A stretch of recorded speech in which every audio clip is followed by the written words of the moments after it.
विद्यार्थी मित्रांनो, आपण दलित साहित्य या वाङ्मय प्रवाहाचा अभ्यास करत आहात. दलित साहित्य हे माणसाला महान मानणारं साहित्य आहे.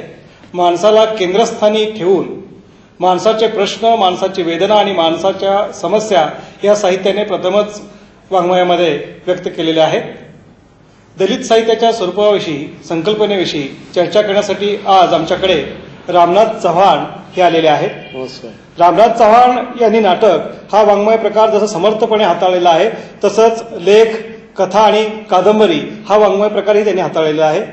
दुसरे पाहुणे आहेत आबा उर्फ भिशी शिंदे. त्यांनी नाटकाबरोबरच अमृत नाक नावाची कादंबरी लिहिलेली आहे आणि कथाही लिहिलेल्या आहेत. त्यानंतर संजय पवार यांची ओळख करून घेऊयात. त्यांनी स्फुट लेखन आणि नाटक, त्याचबरोबर चित्रपटसृष्टी आणि वाहिन्यांसाठी सुद्धा लेखन केलेलं आहे. मित्रांनो, दलित साहित्याविषयी विस्तारानं जाणून घेण्यासाठी मी सर्वप्रथम भिशी शिंदे यांना प्रश्न विचारतो. आबा, दलित साहित्याची प्रेरणा ही डॉक्टर बाबासाहेब आंबेडकरांना मानली जाते. याचं कारण काय आहे? तसं पाहिलं तर बाबासाहेब आंबेडकरांनी फुले, कबीर आणि बुद्ध यांच्या विचाराला आवाहन करून मानव मुक्तीची चळवळ उभी केली होती. आता मगाशीच तुम्ही सांगितलं की दलित साहित्य हे माणसाला केंद्रीभूत घेऊनच लिहिलेलं आहे. तर मानव मुक्तीच्या चळवळीमध्ये खरं म्हणजे जो जीवनाकडे वळण्याचा दृष्टिकोन असतो तो गृहीत धरून दलित साहित्यिकांनी साहित्य निर्माण केलं. पहिल्यानं त्यांनी कविता लिहिल्या, नंतर कथा लिहिल्या, कादंबऱ्या लिहिल्या. अशा प्रकारचं साहित्य निर्माण झालं. तर खरं म्हणजे या देशामध्ये माणसामाणसामध्ये जे फरक पडतात किंवा अलग अलग जातीवरून, वर्णावरून वेगवेगळे फरक पडलेले आहेत, तरी माणसामाणसाशी जे वागणं आहे एकमेकाशी, तर त्याच्यातून जो जीवनानुभव लेखकांना आला, तर त्याच्यातून हे दलित साहित्य. दलित साहित्यामध्ये खूप मोठ्या पद्धतीने आत्मचरित्राची लाट आलेली आहे. ही आत्मचरित्र लिहिण्याची फॅशन आहे अशा पद्धतीनेही टीका झालेली आहे. खरंच आत्मचरित्र लिहिण्याची गरज होती का, असं तुम्हाला वाटतं का? अर्थातच. उलट दलित साहित्यामुळे मराठी साहित्याचं विश्व अधिक व्यापक केलेलं आहे. त्या दलित साहित्यामध्ये, आत्मकथेमध्ये विशेषतः ते जनजीवन जे आहे दलितांचं ते सही मांडलेलं आहे. वास्तवतेत ते कसे जगतात, त्यांच्या वेदना काय, त्यांचे प्रॉब्लेम्स काय, त्यांचे प्रश्न कोणते आहेत किंवा त्यांच्या जगण्याच्या काय वेगवेगळ्या तऱ्हा आहेत. त्या आत्मकथेमध्ये ज्यावेळेला स्वतः लेखक स्वतःबद्दल सांगत गेलेला आहे, त्यावेळेला तो झोपडपट्टीपासून ते त्याच्या सगळ्या प्रवासाचं वर्णन, सगळ्या प्रवासाचं चित्र त्यांनी आपल्या आत्मकथेमध्ये मांडलेलं आहे. आणि त्यामुळं या मराठी भाषिकांना की हे लोक कशा पद्धतीनं जगतायत हे कळालेलं आहे. पण खरं म्हणजे मराठी साहित्यामध्ये असं दलित साहित्यात आत्मकथेमध्ये ज्या पद्धतीनं जगणं आलेलं आहे ते जगणं या मराठी साहित्यामध्ये आलेलं नाही. त्यामुळं या आत्मकथेची अत्यंत गरज होती, निकड होती. त्यामुळं नवीन शब्द तुम्हाला मिळाले मराठी साहित्याला, नवीन म्हणी मिळाल्या, नवीन व्याकरण मिळालं, त्याचं नवीन वास्तव मिळालं. आणि प्रामुख्यानं माणूस शोधण्याची जी प्रक्रिया आहे, तुम्ही आबा ज्या सुरुवातीला म्हणाले की माणसाला केंद्रीभूत ठेवून हे दलित साहित्याची निर्मिती फुले आंबेडकरांच्या प्रेरणेनं झालेली आहे. आणि ते मला वाटतं बरोबर आहे, कारण त्या आत्मचरित्राचा जो एक प्रवाह प्रचंड प्रमाणात आला. म्हणजे दया पवारांचं सुरुवातीचं आत्मचरित्र आपण बलुतं घेतलं, लक्ष्मण मान्यांचं आपण उपरा घेतलं, किंवा गायकवाडांचं आपण उचलाय घेतलं, किंवा अनेक गबाळ वगैरे ही जी आहेत सगळी आत्मकथन वेगळ्या आहेत, की दादासाहेब मोऱ्यांचं गबाळ आहे, तर ही सगळी मंडळी लिहित गेली आणि त्यामुळं त्यांचं जीवन लोकांच्या समोर आलं. आणि मग मराठी भाषिकांना कळालं वेगळ्या त्या प्रांतातल्या किंवा दलित खरोखरच अशा पद्धतीनं जगतात का, तोपर्यंत ते लक्षवेधी ठरलेलं नव्हतं. त्यामुळे त्याचा परिणाम निश्चितच आहे आणि त्याची गरजही होती. त्या पद्धतीनं ते आलेलं आहे. दलित साहित्यामध्ये कविता विपुल प्रमाणात लिहिली गेलेली आहे. कथाही प्रामुख्याने खूप मोठ्या पद्धतीनं आलेली आहे. नाटकही व्यक्त झालेलं आहे. पण कादंबरी म्हणावी तशी व्यक्त होत नाही. याचं काय कारण असेल? संजय पवार, आपण उत्तर देऊ शकाल? नाही, हा आरोप सदृश्य तक्रार दलित साहित्याबद्दल नेहमीच केली जाते. परंतु मला असं वाटतं की हा सगळाच समूह जो आहे, दलित साहित्य ज्या समूहाने लिहिलेलं आहे किंवा ज्या जाती जमातीतनं हे साहित्य आलेलं आहे, ह्या सर्व जाती जमाती ह्या पिढ्यानेपिढ्या शिक्षणापासून वंचित ठेवलेल्या होत्या आणि गेल्या काही दशकांमध्ये त्यांच्यातल्या पहिल्या पिढ्या शिकून तयार झालेल्या आहेत आणि त्यांच्यामध्ये एक आत्मभान आलेलं आहे आणि ज्याला आपण एक माणसाचा एक स्वयंस्फूर्त उद्गार म्हणतो तसं हे साहित्य आहे आणि त्यामुळे त्यांना अजून साहित्याचे विविध फॉर्म हे हाताळायचे आहेत. आणि मला असं वाटतं की कविता हा जसा उद्गार जो आहे हा एक कुठल्याही साहित्यामध्ये कुठल्याही लेखकाचा पहिला उद्गार हा कवितेच्या फॉर्ममध्ये येतो, तसंच तो दलित साहित्यामध्ये सुद्धा आला. आणि कवितेचं येण्याचं कारण मला असं दुसरं वाटतं की दलितांमध्ये असणाऱ्या गाण्यांची जी परंपरा आहे, शाहिरी परंपरेपासून जे सगळं हे आहे त्याचंही एक लिरिकल पोएट्रीचं खरं मूळ आपल्याला दलित संपूर्ण जीवनामध्ये कुठेतरी दिसेल. आणि पुढे असं झालं की त्याला असं वाटलं की मी जे काही वाचतोय किंवा माझ्या समोर जे काही पुस्तकं आहेत त्यातलं जे काही सगळं चित्र आहे किंवा त्याच्यातली जी दुनिया उभी केली जाते त्या दुनियेचा आणि माझ्या जगण्याशी काही संबंध नाही. आणि हे स्वतःलाच कुठेतरी प्रश्न विचारल्यासारखं तो आत्मचरित्र मांडू लागला. आणि हे एकदा आत्मचरित्र मांडायला लागल्यानंतर त्याला एक वेगळी अशी साहित्य भाषा सापडल्यासारखं झालं आणि तो लिहायला लागला. आणि त्यामुळे आत्मचरित्र आपल्याला विपुल प्रमाणात दिसतात. याचं कारण आहे की ते जे जगणं आहे ते जगणंच त्याला कुठेतरी मांडावं असं वाटलं. तो जो संघर्ष आहे, कारण त्याला असं वाटलं ह्या कथा कादंबऱ्यात येणारे जे नायक आहेत त्यांचे खोटे खोटे संघर्ष, कोटी कोटी दुःख आणि कोटे कोटे आनंद, याच्यापेक्षा माझ्या जगण्यातला हा जो सगळा दुःख आणि बाकीच्या ज्या गोष्टी आहेत ह्या मला वाटतं त्याला जास्त महत्वाच्या वाटल्यामुळे कथा आणि म्हणजे कादंबरीपेक्षा हे मोठ्या प्रमाणामध्ये लिहिलं गेलं. दलित साहित्याचं वेगळेपण हे त्याच्या जातीविशिष्ट अनुभवामध्ये आहे. त्याचप्रमाणे दलित साहित्यामध्ये जी बोली भाषा व्यक्त झालेली आहे त्या भाषेमध्ये आहे. या बोली भाषेवर मोठ्या पद्धतीनं टीका झाली. ही भाषा शिवराळ आहे, अशिष्ट आहे अशा पद्धतीनं बोललं गेलं. या दलित साहित्यात व्यक्त झालेल्या बोली भाषेविषयी आबा तुम्हाला काय सांगता येईल? खरं म्हणजे माणूस हा ज्या वातावरणात राहतो तो जगत असतो आणि तिथं जी भाषा बोलली जाते ती त्याची भाषा असते, कारण ती मराठीच भाषा आहे. दलित साहित्य सुरुवातीला जे निर्माण झालं ते खरं मराठी भाषेतच निर्माण झालेलं आहे. पण शिष्ट भाषा म्हणजे शिष्ट संमत भाषा आणि अशिष्ट भाषा असं नाही, त्यांची ती बोली भाषाच आहे. तर त्याला वाटलं की माझी जी भाषा नाही त्या भाषेमध्ये मी का लिहावं साहित्य, मी माझ्या भाषेत का लिहू नये, कारण तो अगोदर लिहितच होता. जसं ज्या भाषेमध्ये तो गीतं म्हणत होता, गीतं गात होता, ती त्याचीच भाषा होती आणि ती बोली भाषा आहे. मला वाटतं प्रत्येक 12 मैलावर भाषा बदलते असं म्हटलं जातं. मग हे कशाच्या आधारावर? ती मराठीच भाषा असते. मग प्रत्येक 12 मैलावर भाषा बदलते याचा अर्थ असा की त्याची बोलण्याची शैली, ढंग किंवा उच्चार पद्धती पण ती मराठीच भाषा असते. अर्थात व्याकरण मान्य करायचं की नाही हा एक भाग आहे. ज्यावेळा महात्मा ज्योतिराव फुल्यांनी आपलं साहित्य मांडलं त्यांना वाटलं त्या भाषेत मांडलं, तर विष्णुशास्त्री चिपळूणकरांनी त्याच्यावर टीका केली होती.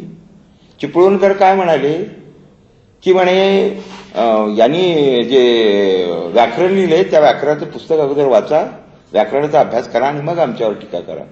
हे खरं म्हणजे लिहिलेलं आहे. जर पुण्यांच्या चळवळीचा अभ्यास करताना आपल्याला हे वाक्य वाचायलाच मिळेल. तर ते म्हणाले भाषा अगोदर असते, व्याकरण नंतर असते. भाषा अगोदर असते आणि त्या भाषेला प्रमाणबद्ध करण्यासाठी व्याकरण लिहिलं जातं. म्हणजे उत्स्फूर्त जे उद्गार असतात ते नेहमी बोलीभाषेतच येतात आणि ती बोलीभाषा दलित साहित्यिकांनी वापरलेली आहे असं मला वाटतं. आणि ती मला वाटतं अगदी वाचकाच्या मनाला भेटते, काळजाला भेटते. याचा अनुभव आणि प्रत्यंतर मला आलेला आहे. दलित साहित्यामध्ये फार मोठ्या पद्धतीने वेदना व्यक्त होते, आक्रोश व्यक्त होतो. त्यामुळे दलित साहित्य हे उग्र बडवेपणाचं रूप घेणारं आहे, आक्रोश करणार आहे, 11 ताळे आहे अशा पद्धतीची टीका होते. याला रामनाथ चव्हाण काय उत्तर देता येईल?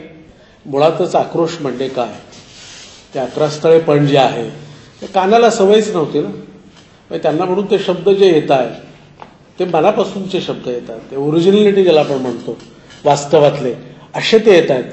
ते साहित्यात कधी मराठी साहित्यात आलेले नाही, त्यांनी वाचलेले नाही, त्यांनी अनुभवलेले नाही. त्यामुळे त्याचं जे वेगळेपण येतं की त्यांना वाटतं हे 11 स्थळेपणा करून व्यक्त होत आहेत, मांडतायत. पण त्यांनी जे भोगलेलं आहे त्याच्या वेदना. आता एखादा माणूस रस्त्यानं जाणाऱ्या ट्रक खाली चेंगरत असेल, तुम्ही जर म्हणालात की त्या माणसानं ताला सुरात राडावं तर त्याला ते शक्य आहे का?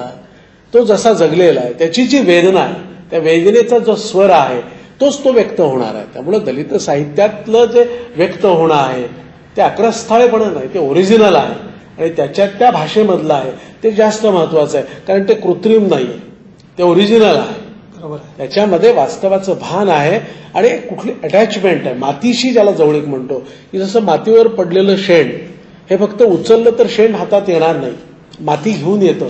तशी ती दलित वेदना जी आहे त्याचा आत्मभान बरोबर घेऊन त्याची वेदना ही व्यक्त झालेली आहे. त्यामुळे ते वाटणं मला खोटं वाटतं. त्या लोकांचे आरोप तसे मला बरोबर वाटत नाहीयेत. दलित लेखक आपले प्रश्न साहित्याच्या माध्यमातून मांडतो, आपली वेदना मांडतो, आपली व्यथा लोकांना कळावी म्हणून लिहितो. यामुळे त्याच्या लेखनामध्ये एक प्रचारिकपणा येतो. संजय पवार, तुम्हाला काय वाटतं की दलित लेखकांनी तटस्थ राहू नये का? नाही, म्हणजे साहित्य प्रचारी होतं वगैरे हा जो काही आरोप आहे हा मला मान्य नाही. याचं कारण असं आहे की प्रत्येक कलाकृतीच कशा ना कशाचा प्रचार करत असते. म्हणजे अगदी रामायण महाभारतापासून ह्या सगळ्या कलाकृतींवर हे आरोप ठेवता येते. कोण नीतिमूल्यांचं प्रचार करतं, कोण कुठल्या जीवनशैलीचा, कोण कुठल्या धर्माचा, कोण कुठल्या व्यवस्थेचा, असा प्रचार करत असतो. तो किती सवंगपणे करायचा, किती सटली करायचा, किती छुपेपणाने करायचा आणि किती सांगून करायचा, एवढाच तपशीलातला फरक आहे.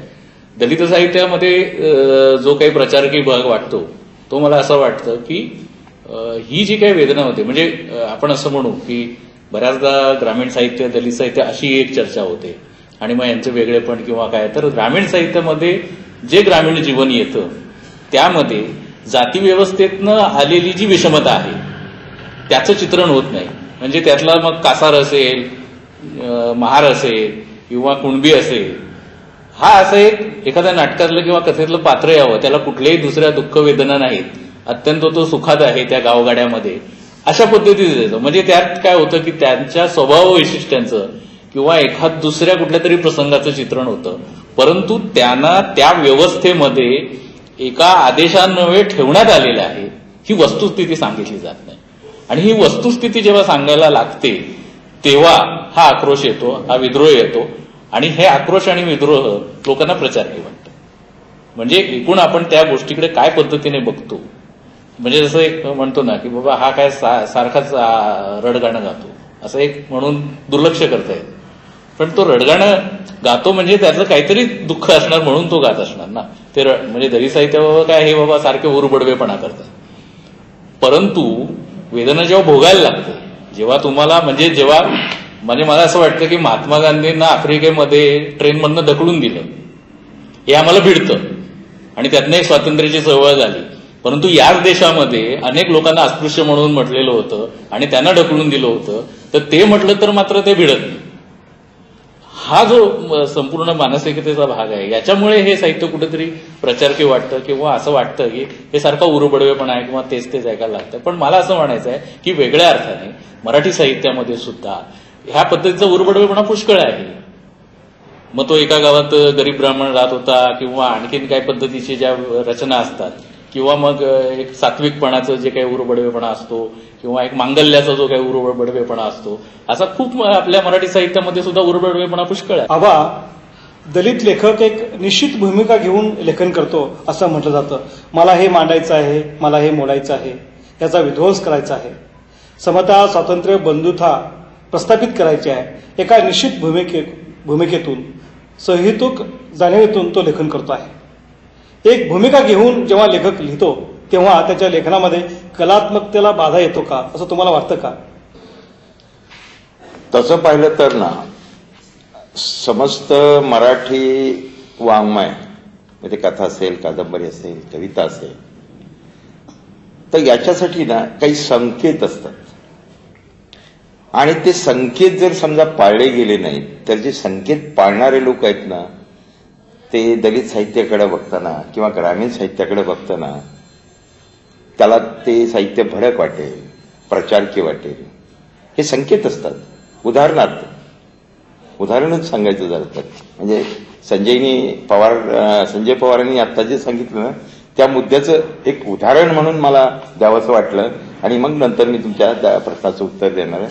ते असं की जर एखाद्या सुसंस्कृत घरात एखादी व्यक्ती जर मरण पावली सुसंस्कृत घरात, तर त्याची बायका आणि मुलं जे रडतात ना ते फार संयमित रडतात, असं मी पाहिलं, आपणही पाहिलं असेल. पण एखादी अशिक्षित ग्रामीण बाई असेल, तिच्या घरात जर कोणी मेलं अत्यंत प्रिय व्यक्ती, तर ती नुसती रडत नाही, ती त्याचं गुणगौरव करते आणि गाणं म्हणत तरते, ती आक्रोश करते मोठ्यानं. म्हणजे हा जो सुसंस्कृतपणाचा जो संकेत आहे तिथं पाळला जात नाही. हे खरं म्हणजे वास्तववादीचं आहे ना. तर तशा प्रकारेच ना याच्याकडे जर संकेत जर मोडला तर ते बटबटीत भडक अशा प्रकारे मानलं. लावडी हे शब्दप्रयोग वापरले जातात, हे संकेतावर आधारित आहेत. हे वाङ्मयाचे संकेत असतात. भरताना नाट्यशास्त्र लिहिलं मग तो संगीताविषयी बोलतो, नाटकाविषयी बोलतो, साहित्याविषयी सुद्धा बोलतो.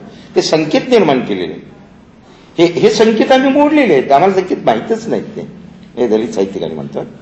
आबा तुम्ही म्हणताय ते खरं आहे, पण मी प्रश्न असा विचारला होता की यामुळं कलात्मकतेला बाधा येते का? मुळीच येत नाही. ती कशी म्हणजे काय? साहित्याकडं बघण्याचे दोन दृष्टिकोन आहेत. एक कलेसाठी कला आणि जीवनासाठी कला. आम्ही कलेकडे आम्ही पाहताना जीवनाकडेच पहिल्यांदा पाहतो. आमचा जो दृष्टिकोन आहे तो, कारण आमचं जगणं आहे ना हे आम्हाला आमच्या दृष्टीनं महत्वाचं आहे. कला आम्हाला महत्वाची नाही. तर कलात्मक दृष्टीने आम्ही जीवनाकडे बघत नाही, जीवनाच्या दृष्टिकोनातून आम्ही कलेकडे बघतो. पण एक आहे वास्तववादी जीवन मांडताना सुद्धा त्यात कलात्मकता येऊ शकते, अशी अनेक उदाहरणं आपल्याला देता येतील.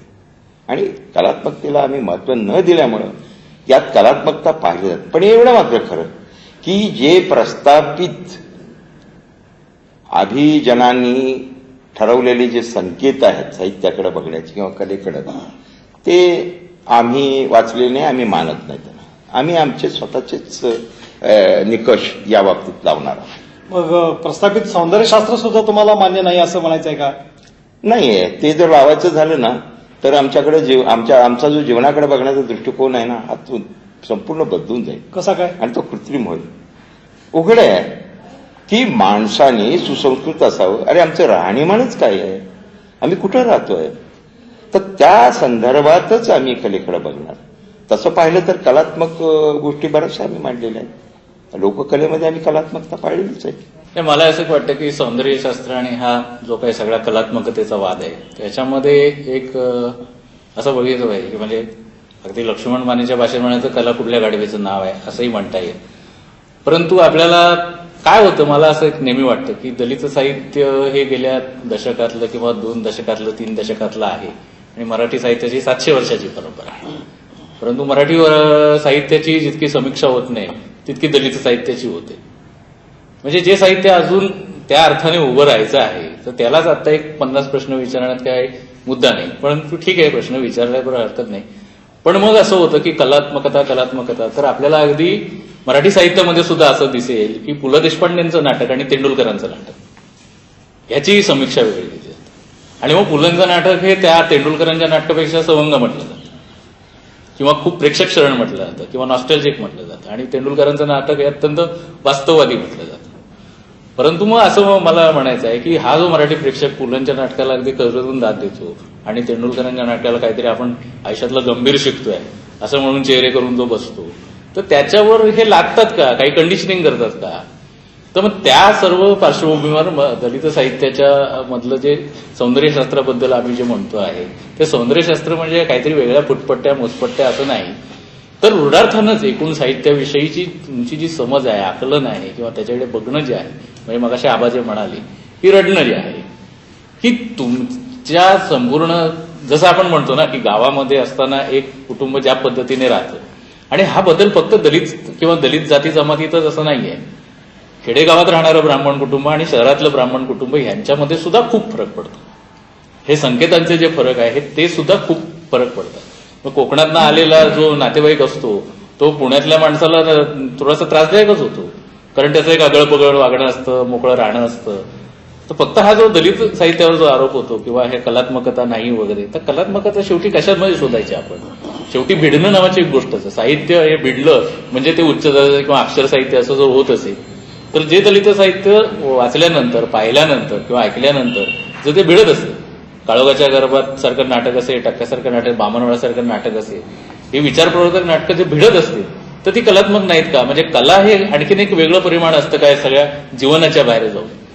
म्हणजे मग पुलंचं साहित्य भिडतं म्हणजे नेमकं काय असतं, तेंडुलकरांचं नाटक भिडतं म्हणजे नेमकं काय होतं, आणि मग ते भिडणं आणि बलुतं भिडणं, खोगीरभरती भिडणं आणि बलुतं भिडणं, यात भिडण्यातला काही फरक आहे का? म्हणजे त्याच्या काही वेगळ्या पट्ट्या आहेत का? तर मला असं वाटत नाही. म्हणजे मला असं वाटतं की पुलंचं साहित्य जसं एका विशिष्ट समाजाला सुखावतं, आपलं वाटतं, त्याच पद्धतीने एका आणखीन व्यापक समाजाला हे साहित्य आपलं वाटतं किंवा ह्या वेदना आपल्या वाटतात आणि त्यांना ते भिडतं.